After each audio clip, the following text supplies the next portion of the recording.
Peoples Party chairman Bilawal Bhutto Zardari की क़यादत में मज़ार क़ायद कराची खां निकतल अवामी लॉन्ग मार्च कुछ देर में इस्लामाबाद के डी चौक वटि पहुची वेंदो।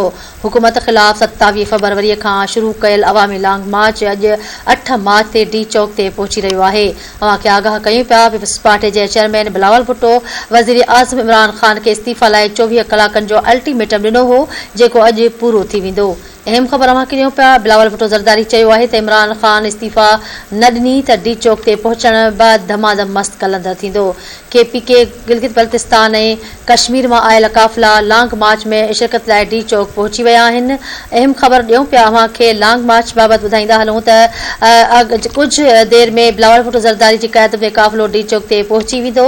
डी चौक ते पहुतल जियाला पुरजोश आहिनि, जिन त हर पासे पीपल्स पार्टी जे झंडनि पेना फ्लैग्स ऐं बैनर जी बहार आयल आहे, जिन त कारकुननि खे पंहिंजे क़ाइद जी तकरीर जो इंतज़ारु आहे।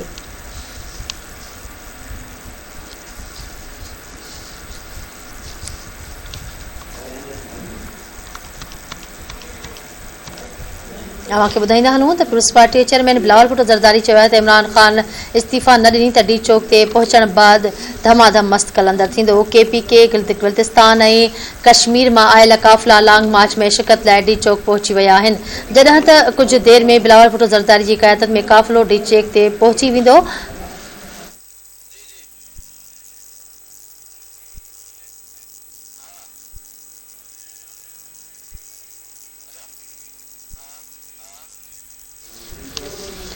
चिनासी नगुण सदर आसिफ अली ज़रदारी बिलावल भुट्टो ज़रदारी सां मुलाक़ात लाइ रावत पहुची वियो आहे। ज़रीन मूजिब आसिफ अली ज़रदारी रावत में बिलावल भुट्टो ज़रदारी सां मुलाक़ात करे हुकूमत ख़िलाफ़ बेइतमादी रिथ बाबति ॻाल्हियूं कंदो। ॿुधाईंदा हलूं अवां खे हिकु भेरो ॿीहर आगाह कयूं पिया त अॻूणो सदर आसिफ अली ज़रदारी बिलावल भुट्टो ज़रदारी सां अवाम लॉन्ग मार्च में रावत में पहुची वियो आहे। अॻूणो सदर आसिफ अली ज़रदारी बिलावल भुट्टो ज़रदारी सां मुलाक़ात लाइ रावत पहुची वियो आहे। ज़रीन मूजिब आसिफ अली ज़रदारी रावत में बिलावल भुट्टो ज़रदारी सां मुलाक़ात करे हुकूमत ख़िलाफ़ बेइतमादी रिथ बाबति ॻाल्हियूं कंदो।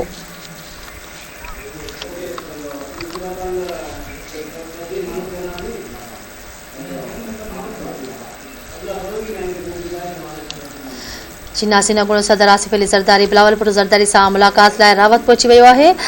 धरती TV न्यूज़ जे रिपोर्टर अब्दुल्ला सोलंगी खां तफ़सील पुछंदासीं। अब्दुल्ला, कहिड़ा तफ़सील आहिनि?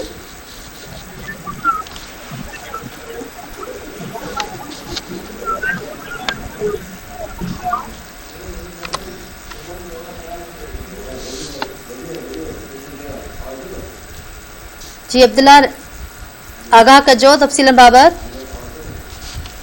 अॻूणो सदर आसिफ अली ज़रदारी बिलावल भुट्टो ज़रदारी सां मुलाक़ात लाइ रावत पहुची वियो आहे। ज़रीन मूजिब आसिफ अली ज़रदारी रावत में बिलावल भुट्टो ज़रदारी सां मुलाक़ात करण लाइ हुकूमत ख़िलाफ़ बेइतमादी रिथ ते ॻाल्हियूं थींदियूं। नाज़रीन, अब्दुल्ला सां असांजो राब्तो हिन वक़्तु कटिजी वियो आहे। अवां खे आगाह कयूं पिया अॻूणो सदर आसिफ अली ज़रदारी बिलावल भुट्टो ज़रदारी सां मुलाक़ात लाइ रावत पहुची वियो आहे। ज़रीन मूजिब आसिफ अली ज़रदारी रावत में बिलावल भुट्टो ज़रदारी सां मुलाक़ात करे हुकूमत ख़िलाफ़ बेइतमादी रिथ बाबति ॻाल्हियूं कंदो।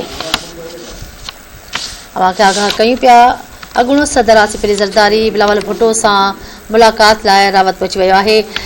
अब्दुल्ला सां असांजो राब्तो बहाल थी वियो आहे। जी अब्दुल्ला, ॿिया कहिड़ा तफ़सील आहिनि?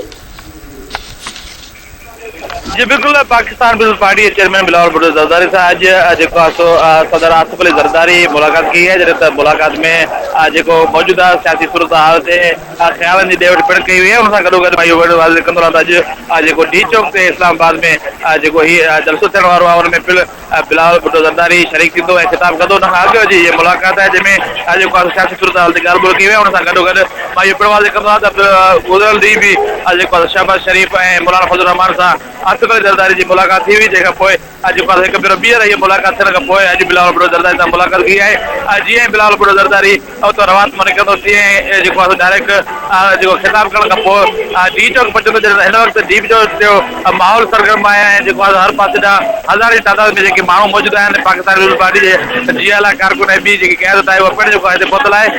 जॾहिं त इहो पिण वाज़िह कंदो आहियां त अॼु शाम 5 खां पोइ जेको आहे डी चौक ते जेको आहे शानदार जेको तक़रीब ठीक है अब्दुल्ला, वॾी महिरबानी।